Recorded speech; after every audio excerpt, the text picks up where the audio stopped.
What's going on, everyone? It's kylecroese, and this is a movie roundup for January, February, March of 2022. Thank you all for joining me. And as I said in episode 99 of the KC at the Movies podcast, which, by the way, is on Spotify, Apple Podcasts, wherever you get them, we're nearing episode 100, so I'm just going to promote as much as I can. I said instead of doing a Everything I Watched segment for all three of these months, I would just do one movie roundup video where I just hand select a few movies and the ones I thought were the most worthy or worth to watch, and quickly talk about those instead of talk about literally everything. I didn't see a lot in January and I didn't see a lot in February. March is where it pretty much kicked off for me, but I'm still going to be selecting a few things from there. And I'll also have a TV show to talk about at the end of the video as well. I first want to shout out the podcast. It's on Spotify, Apple Podcasts, wherever you get them. We're on to episode 100, and that won't be coming out for a while until I fully figure out what we're going to do there, but it's going to be fun. No doubt that's going to be a lot of fun. So I want to start off in January, where I watched Pleasure, directed by Ninja Thyberg, starring Sophia Kappel. This played at the 2021 Sundance Film Festival, and it only got its VOD release and digital release earlier this year. I think it played in a few small theaters as well. I think in late November last year in Australia, but it got its VOD and digital release earlier this year, and I saw it on the 13th, as you can see there. Just before we get to Pleasure as well, by the way, I don't know if you've noticed, but I don't have ratings anymore. That was talked about on the latest podcast, but I also am talking about it on my streams as well on Twitch about why I don't rate films anymore. But just so you know, that going forward, there will not be any ratings for these films. This is directed by Ninja Thyberg, starring Sophia Kappel, and it's about a Swedish porn star who moves from her small town in Sweden and goes to LA to make it big, become a bigger, better porn star, become pretty much her own words, become the best porn star, the next best porn star. Not only does the film itself show the bad sides of the porn industry, but also shows the good sides, how this is just people's jobs, this is what they do for money. They're very supportive of each other as well. It's a very positive outlook. But like I said, you still get the dark sides as well, like competing egos, very uncomfortable scenes that they have to be part of, and there is no shortage of uncomfortable scenes in this film as well. I thought there was a certain part in the film which was a very, very, very intense watch, was the part where there are three men and Sophia Kappel's character, Bella Cherry is her name, and that is the porn star name. I'm not going to continue with what I was saying there, but I think you get the picture of what that scene's going to be like. I'm usually a person that's not very affected by that sort of thing or that kind of raw stuff, but that scene was very intense and a hard watch. Most of this film actually is pretty intense to watch, as you feel a lot of sympathy and you feel a lot of what Bella is going through, and the journey that she has to make to get there. It's a bit of a black swan, bit of a whiplash kind of story, a very ambitious story. I also really enjoyed the way the cinematography was approached as well. You have a lot of party scenes during the nighttime where Bella and her friends are, she makes a few friends when she first gets to LA, but then she tries to be friends with the more popular stars in the industry. And I like those party scenes and how they're portrayed. Lots of neon, lots of evocative lighting. And you get to the daytime porn scenes that are just so startlingly stark and bright and just white and blank and very off-putting, often in wide stills that Thyberg will employ along with her cinematographer. Overall, I thought it was a great first feature from Ninja Thyberg, and what a performance from Sophia Kappel, one of my favorites of the year so far. So if you're not afraid of getting your hands dirty, and not afraid of getting into the deep of it within the porn industry, Pleasure, I think, is a must-watch so far this year. I think it's a very well-made film, and definitely worth your time. The next film I want to talk about is Belle, which is directed by Mamoru Hosoda. He directed The Boy and the Bear, Kids on the Slope, films like that, and this is his next animated film, his next huge animated feature film. Where do I start with this one? A beautifully animated film.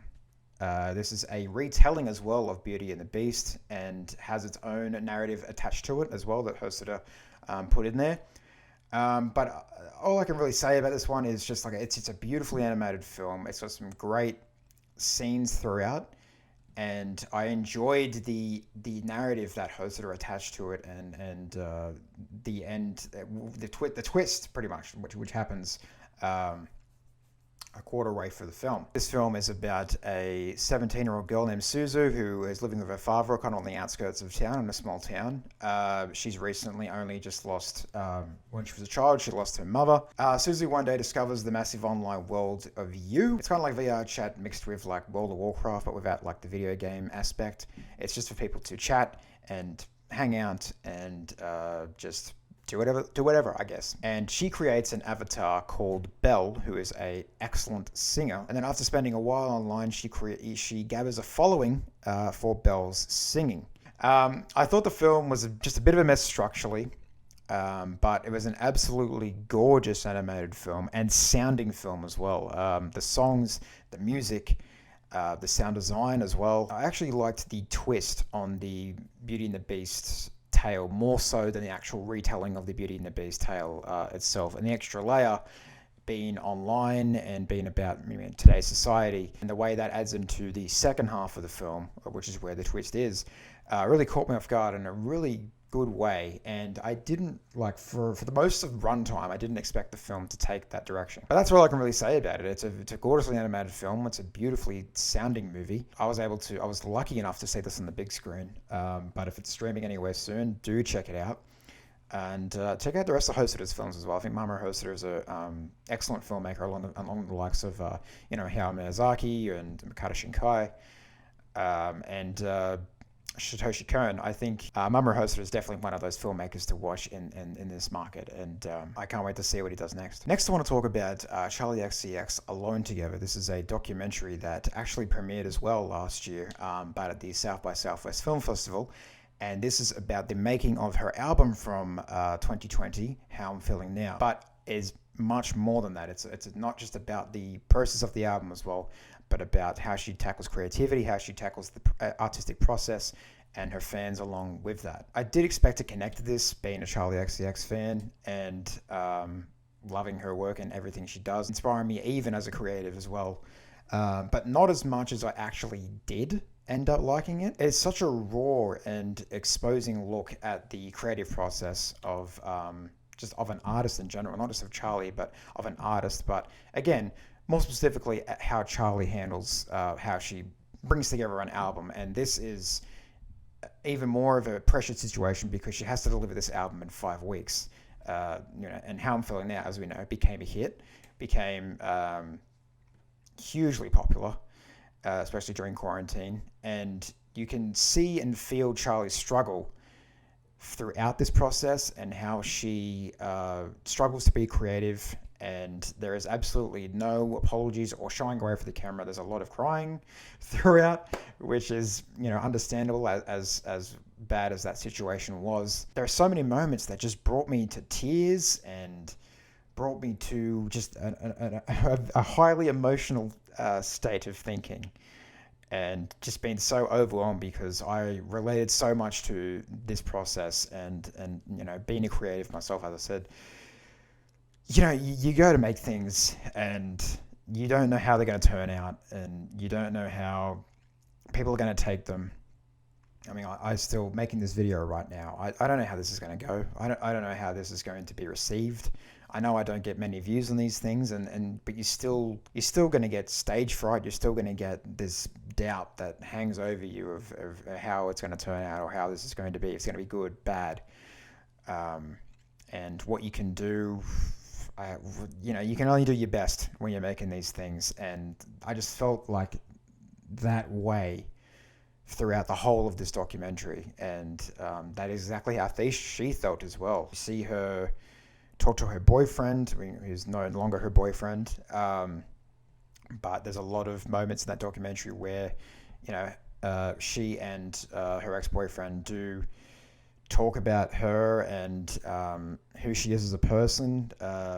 There's a lot of self-loathing and self-doubt, especially when it comes to the process, but even just as a person in general.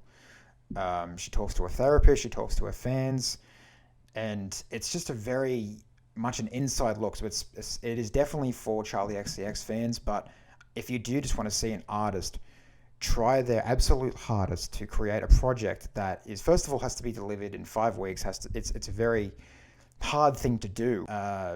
Just to see them go through that rigmarole and try to work out, okay, what tracks are working, what's not working, like constantly fucking up and trying different things and trying again.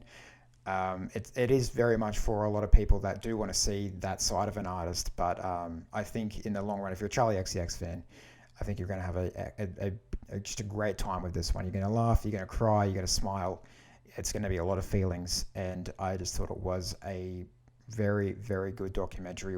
I need to see more documentaries of showing the artistic process, because it's just such an interesting thing, especially musicians as well, because I'm not familiar with those kind of programs. I'm not familiar with, I think she was using Palm Tree or something, or I wasn't sure what the program was, but I'm not sure. I kind of relate that to like, using Premiere Pro or using After Effects or using Audacity or anything like that. So it is kind of the same in that way, but it's just it's always very interesting seeing how artists will try to overcome these obstacles, how the product ends up being.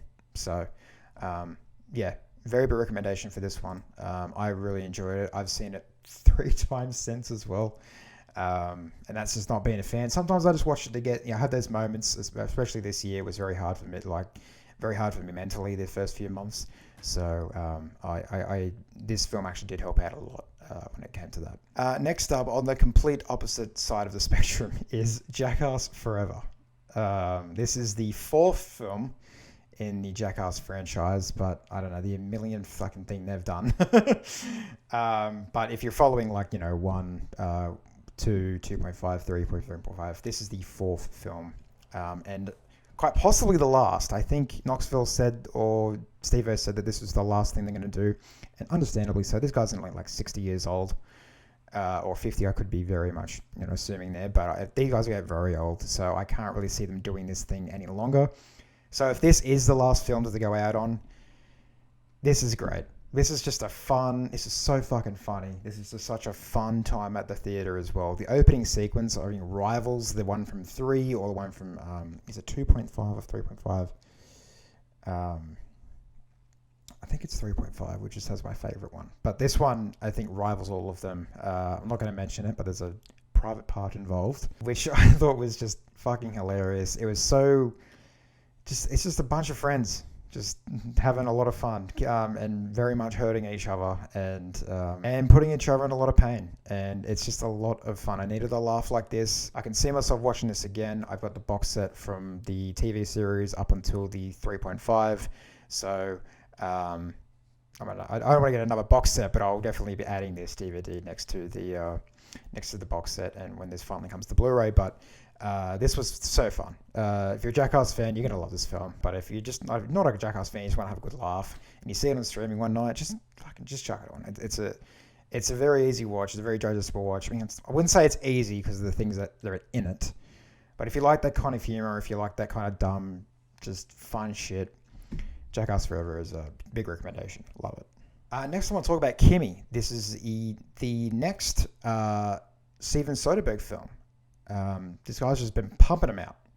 His last one was No Sudden Move, which also premiered on HBO Max, but this is his next one, Kimmy, set during the pandemic, about the pandemic, and it stars Zoe Kravitz as a woman named Angela. She reviews data streams for this voice assistant device, and just pretty much solves a lot of problems. It's pretty much a problem solver. So something will come in, and maybe a command one won't work, and she'll review that data stream, and then she'll say like, okay, need to fix this command, and then send it to the people that are in charge of this voice assistant.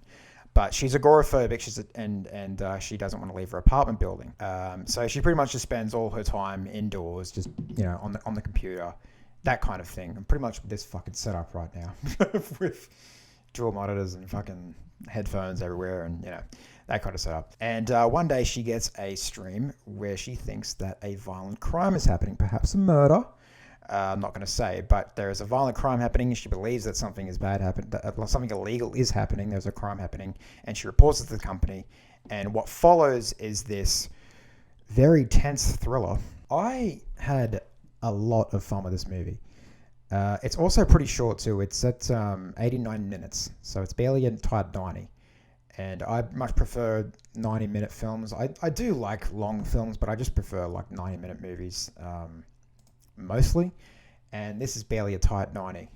This feels like is a modern interpretation of Blowout, directed by Brian De Palma. John Travolta comes across what he thinks is a crime as well, and then he uses pretty much all tools of filmmaking to put together a film where he has to nail down what this could be. Could this be a violent crime? Could this be something that maybe he misheard or misunderstood?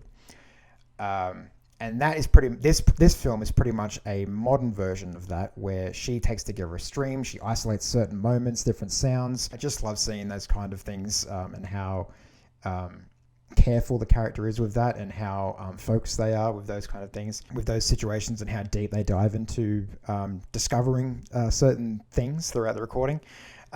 I just ate all that up like it was dinner. But this is masterfully directed by Steven Soderbergh with like excellent visual storytelling, and Zoe Kravitz once again, I'm loving what she's doing lately. This and Batman, she's been doing some great fucking work lately. Yeah, it's streaming on HBO Max. I believe it's on YouTube as well. You can rent it on YouTube. And if you want a good tight 90 film, it's a great thriller as well. I highly recommend checking out Kimmy. I had a blast. All right, let's talk about TV. More specifically, one TV show that I want to shout out, and that is Genius, the Kanye West 3-part trilogy that premiered on Netflix. Also premiered at this year's Sundance Film Festival, but ended up on Netflix. I think it started on the 16th or the 13th. I think it was the 13th of February, and it ran till the 2nd of March or the 1st of March or something. But I was able to catch all 3 parts. I think Sundance got all 3 parts. I'm not too sure, but I was able to catch week after week. So it was a 3-week event, and I was able to catch all 3 parts. And this is just the ultimate Kanye West trilogy, or Ye West trilogy.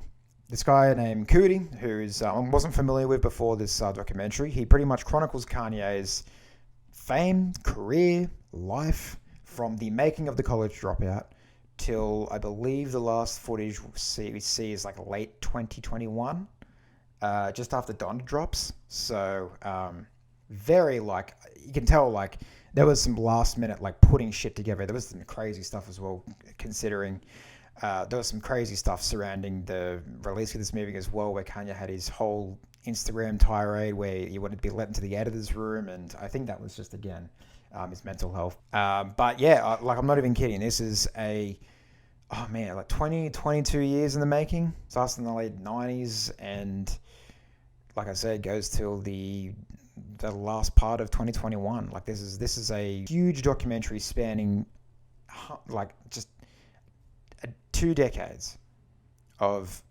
Ye's life. It mostly shows the conception and the making of a college dropout.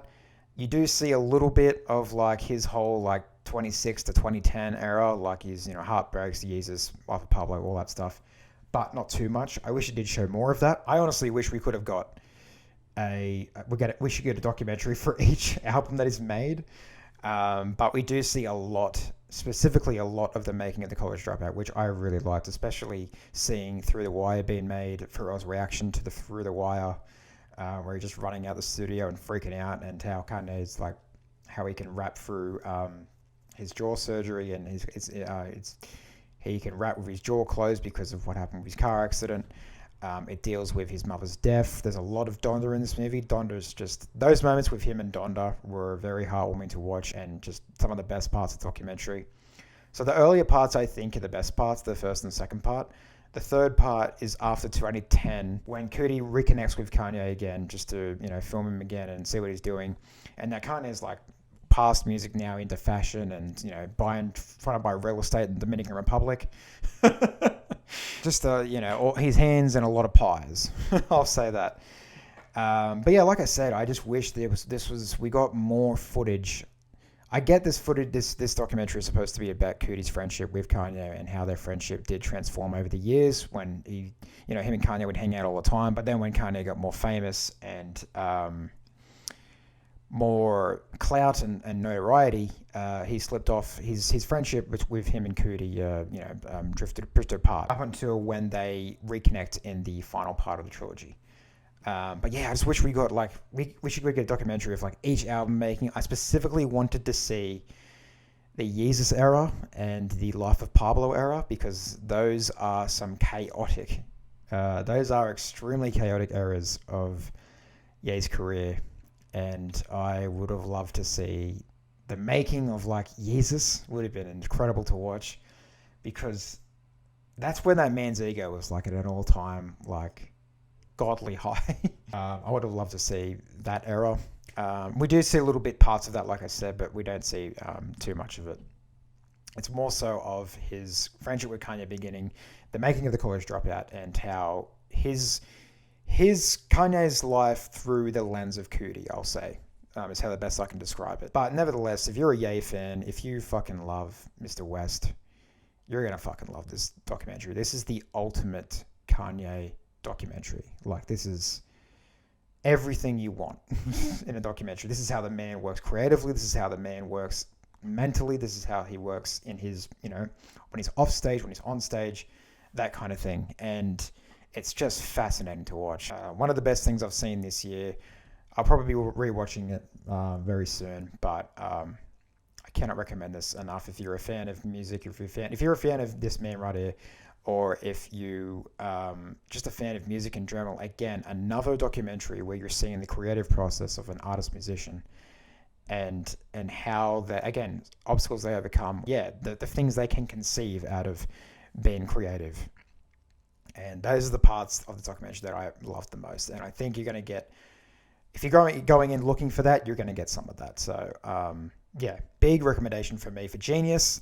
Check it out. It's on Netflix. All 3 parts are on Netflix. They're all feature length. And it's a big one. So get ready for that. And that's going to do it for the movie roundup for the month. So I had some other movies that I wanted to talk about as well, but I just didn't think they were that important. I'm pretty sure I did talk about them on the podcast. So the April video will be a Everything I Watched segment because I'll have everything ready and be prepared by then. So until the April video, everything's in the show notes where you can reach me. Facebook, Instagram, Twitter. Everything will be announced through there. I'm also on Twitch. I'm back streaming on Twitch. We're doing a Letterboxd series at the moment where I'm going through all the Letterboxd films that I've rated and how I feel about them, see if the ratings have changed or not. We're having a lot of fun over there. So come over to Twitch. And again, you'll find out for Instagram and Twitter when that's happening. And have some fun over there. So until the April video, thanks for watching. Be safe out there. And I'll see you in the next video.